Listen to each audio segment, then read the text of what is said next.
एक बार राजा भोज के दरबार में एक सवाल उठा कि ऐसा कौन सा कुआं है जिसमें गिरने के बाद आदमी बाहर नहीं निकल पाता।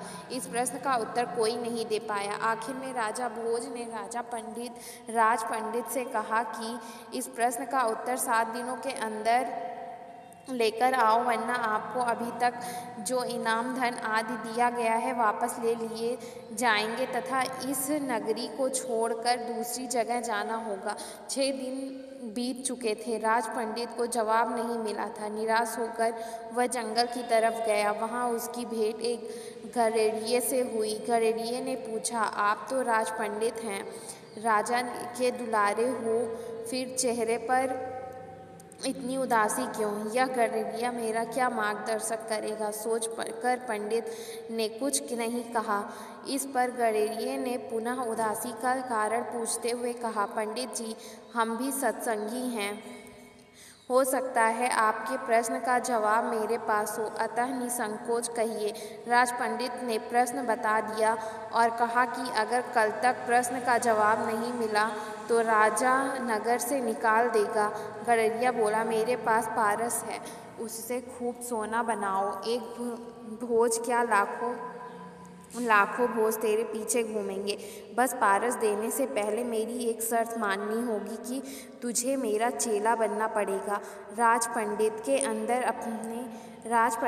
अंदर पहले तो अहंकार जागा कि 2 कौड़ी के गडेरिये का चेला बनूं, लेकिन स्वार्थ पूर्ति हेतु चेला बनने के लिए तैयार हो गया।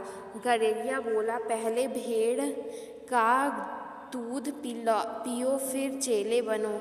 राज पंडित ने कहा कि यदि ब्राह्मण भेड़ का दूध पिएगा तो उसकी बुद्धि मारी जाएगी। मैं दूध नहीं पीऊँगा।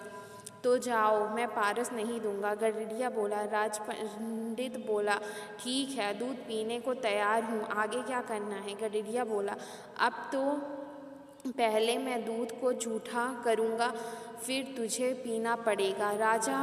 राज पंडित ने कहा, तू तो हद करता है, ब्राह्मण को झूठा पिलाएगा तो आओ। गडेरिया बोला। राज पंडित बोला, मैं तैयार हूँ झूठा दूध पीने को। गडेरिया बोला, यह बात गई। अब तो सामने जो मरे हुए इंसान की झोपड़ी का कंकाल पड़ा है उसमें मैं दूध दूंगा, उसको जूठा करूँगा, कुत्ते को चटाऊँगा, फिर तुझे पिलाऊँगा, तब मिलेगा पारस, नहीं तो अपना रास्ता लीजिए। राज पंडित ने खूब विचार कर कहा, है बड़ा कठिन, लेकिन मैं तैयार हूँ। गडेरिया बोला। मिल गया जवाब। यही तो कुआं है, लोभ का, तृष्णा का, जिसमें आदमी गिरता जाता है और फिर कभी नहीं निकलता है। जैसे कि तुम पारस को पाने के लिए इस लोभ रूपी कुएं में गिरते चले गए, हम सभी इस सांसारिक माया जाल में ऐसे लिप्त हैं कि जीवन का उद्देश्य भूलकर बस इतना और के लोभ में